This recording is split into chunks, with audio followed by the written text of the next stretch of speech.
일본에 세계적인 신학자가 있습니다. 일본의 기독교가 그렇게 교세가 크질 않습니다. 그러나 기독교가 전래된 이후로 또 그래도 교회의 명맥이 이어져 왔고 또 유명한 신학자들이 있는데, 그 중에 한 명인 우츠무라 간조라는 분이 있어요. 세계적으로 아주 유명한 그런 신학자인데, 그분이 임종 때가 돼서 이런 말을 했다고 합니다. 제가 지금까지 살면서 입은 하나님의 은혜는 셀 수 없을 정도로 많습니다.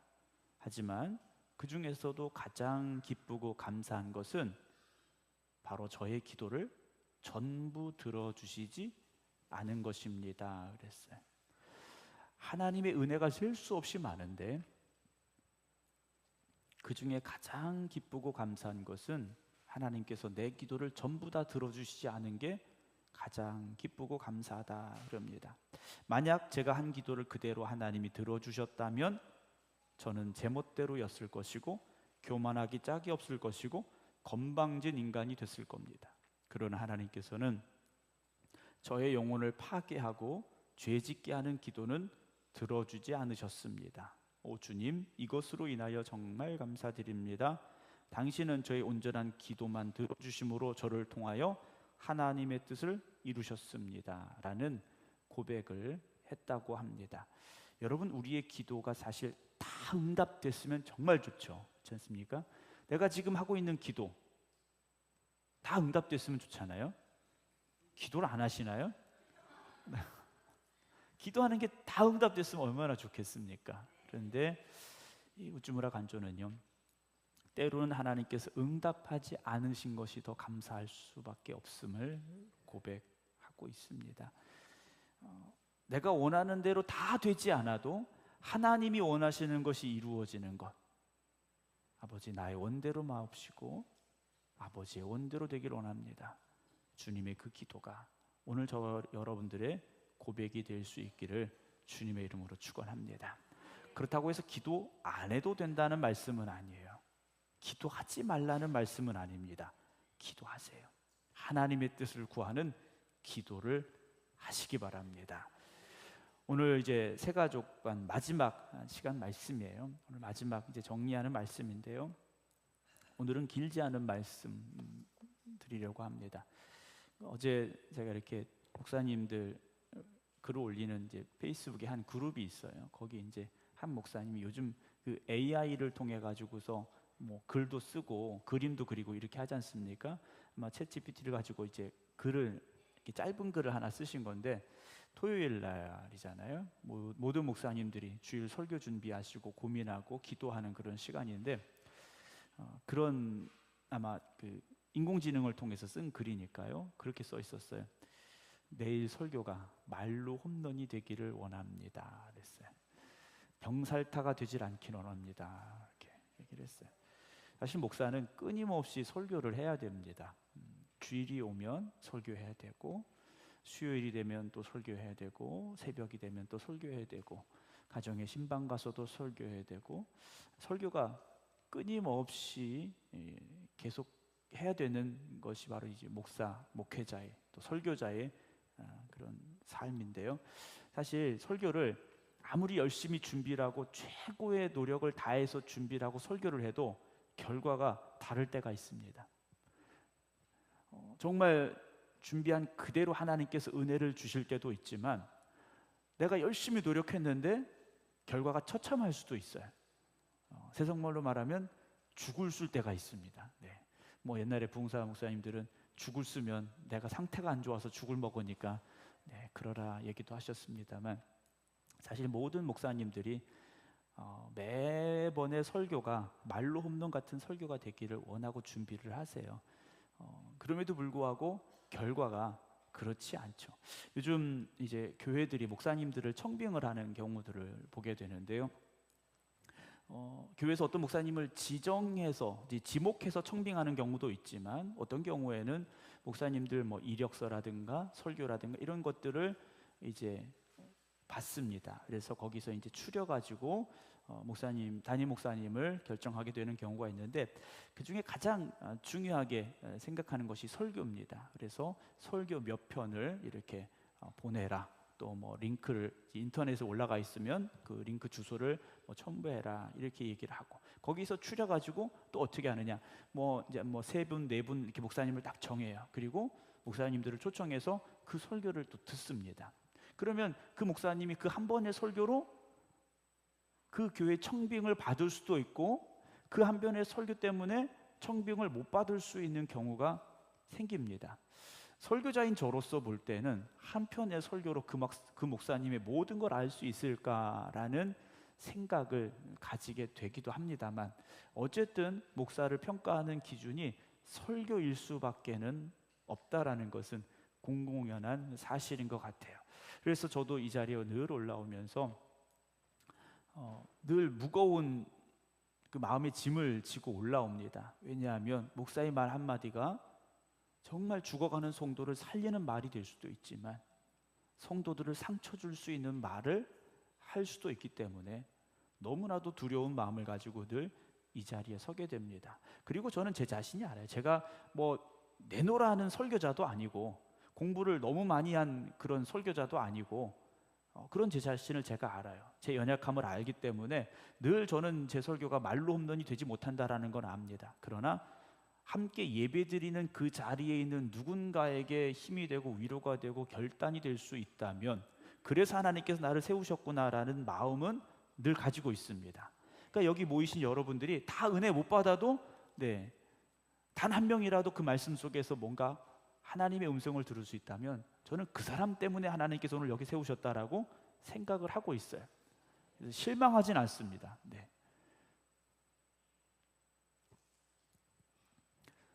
근데 제가 두려운 건 뭐냐면, 제가 아까 인터넷 조회수를 말씀드렸잖아요. 이게 설교를 잘하지 못하는 제가 인터넷에 설교가 올라가고 있어요. 우리는 같은 그 삶을 공유하고 있는 사람들이거든요.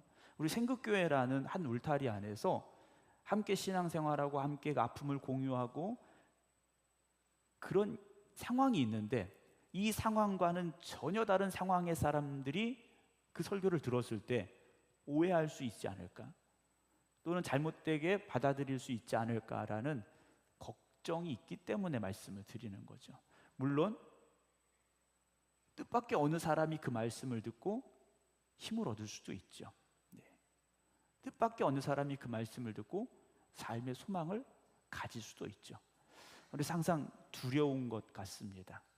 항상 저의 입술을 하나님께서 주장하여 주시기를 늘 기도하고 있는데요. 오늘도 함께 예배드리는 우리 모든 성도 여러분들이 하나님 주신 말씀에 은혜가 있으시기를 주님의 이름으로 축원합니다. 새가족반이라는 제목을 가지고 제가 새가족반이라는 그 책에 대한 내용을 쭉 한번 제가 정리를 해서 다시 말씀을 드렸는데요. 결국 제목 그대로입니다. 우리가 새 가족이 되어져야 됩니다. 새 가족이 되는데 어떻게 새 가족이 되느냐? 주님 안에서, 하나님 안에서 새로운 가족이 되는 거예요. 세상에 사는 우리는 다 깨어지고 상처가 있는 사람들입니다. 그렇지 않은 것처럼 보일지라도 모든 사람에게는 아픔이 있고 상처가 있고, 그 아픔의 흔적들이 남아있는 경우가 많다라는 거죠. 그런 우리가 예수 그리스도의 십자가로 말미암아 한 형제요 한 자매가 되어져서 주님 안에서 한 가족이 되어졌는데, 이제는 그냥 가족이 아니라 새 가족이 되어져야 한다라는 겁니다.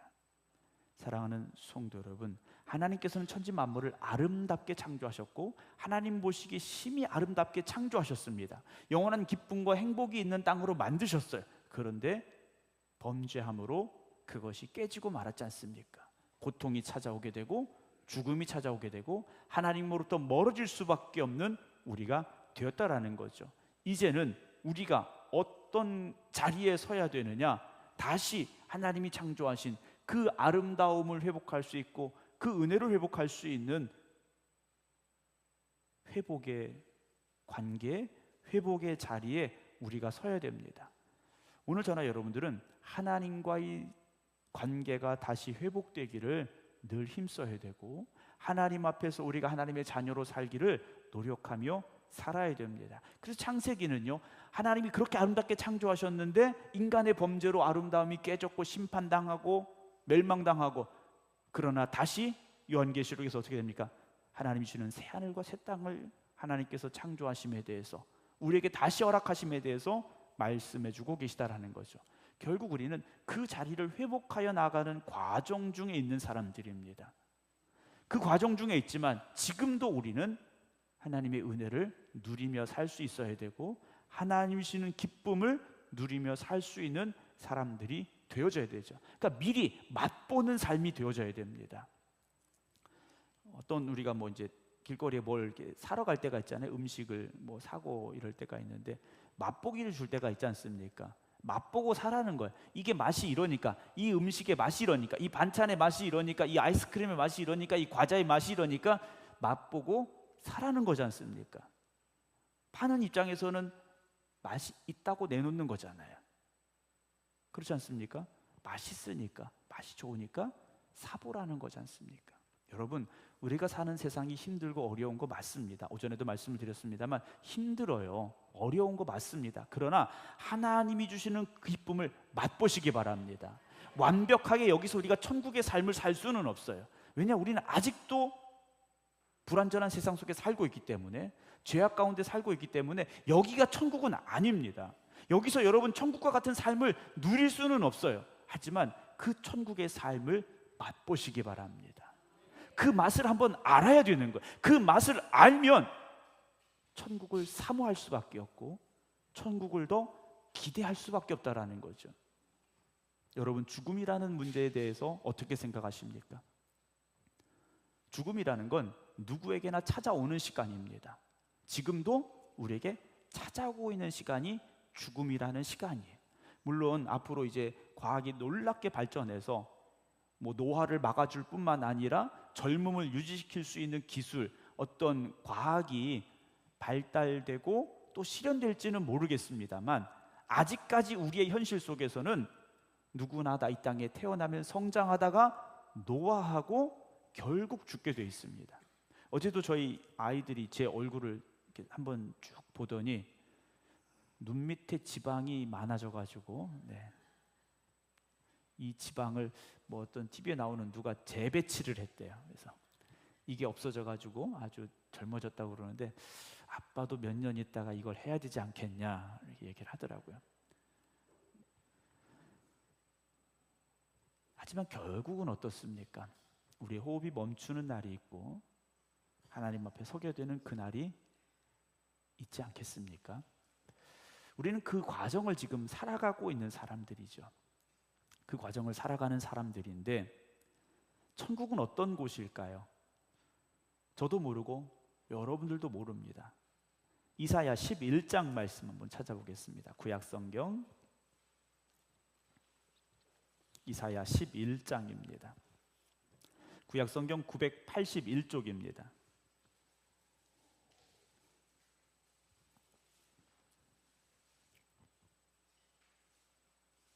우리 복음성가에도 나오는 그런 내용인데요. 981쪽입니다. 구약성경 981쪽 이사야 11장 6절부터 9절입니다. 구약성경 981쪽입니다. 이사야 11장 6절부터 9절입니다. 그때 이리가 어린 양과 함께 살며, 말도 안 되는 내용이죠. 이리가 어린 양과 함께 살며, 표범이 어린 염소와 함께 누우며, 송아지와 어린 사자와 살찐 짐승이 함께 있어 어린아이에게 끌리며, 암소와 곰이 함께 먹으며 그것들의 새끼가 함께 엎드리며, 사자가 소처럼 풀을 먹을 것이며, 젖 먹는 아이가 독사의 구멍에서 장난하며, 젖된 어린아이가 독사의 굴에 손을 넣을 것이라. 내 거룩한 산 모든 곳에서 해됨도 없고 상함도 없을 것이니, 이는 물이 바다를 덮은 같이 여호와를 아는 지식이 세상에 충만할 것임이니라. 아멘. 이게 천국의 모습이죠. 오늘 우리가 살아가는 삶과는 전혀 다른 삶입니다. 우리가 살아가는 세상은 어떻습니까? 힘 있는 사람이, 권력 있는 사람이, 돈이 많은 사람이, 어떤 능력 있는 사람이 더 앞서가는 세상이고, 힘이 없고 연약하다면 오히려 억눌리고 짓밟히는 현실을 마주하게 됩니다. 그러나 하나님이 창조하신 세상, 그리고 다시 우리에게 주실 그곳은 하나님을 아는 지식이 세상에 충만하여지는, 즉 하나님의 통치가 완벽히 이루어지는, 하나님의 뜻이 온전히 이루어지는, 그래서 천지를 하나님이 창조하셨던 그 섭리 그대로 되어지는 그곳이 천국이라는 거죠. 뭐 온갖 보석이 있어서 그런 것이 아니라 하나님의 통치가 완전히 이루어지는 그곳이 천국이라면 오늘 우리는 그곳에 가야 될 사람들이고, 그리고 우리의 발걸음은 그 하나님의 나라를 향하여 나아갈 수 있어야 됩니다. 오늘 우리는 아까도 말씀드렸듯이 죽음이라는 그 순간을 향해 가고 있는 사람들이죠. 그래서 창세기에 범죄한 이후에 우리가 흙이니 흙으로 돌아갈 것이라고 말씀을 하셨습니다. 육신은 분명히 흙으로 돌아가겠지만 우리의 영은 하나님의 거룩하고 영원한 나라에서 하나님을 찬양하며 하나님을 예배하는 자들로 서게 된다라는 것을 성경은 또한 우리에게 말씀해 주고 계십니다. 사랑하는 성도 여러분, 오늘 우리가 여기 모여 있는 것은 단지 우리끼리 사이좋게 지내라고 이 자리에 모인 것이 아니지 않습니까? 사이좋게 지내는 건 세상의 모임에서도 할 수 있습니다. 즐겁게 노래하고 춤추는 거, 세상에는 뭐 더 재밌게 더 춤추고 더 즐겁게 하는 모임도 있을지 몰라요. 그러나 여긴 어떤 자리입니까? 창조주되신 하나님을 예배드리는 이 자리, 그 예배자로 우리를 불러주신 이 성전, 그리고 이 성전에서 하나님을 찬양하는 하나의 가족으로 우리를 불러주신 은혜가 있는 이곳, 여러분 그 기쁨을 누리며 살아갈 수 있는 이곳이 되기를 주님의 이름으로 축원합니다. 세상에서는요 천국을 맛보기가 어렵습니다.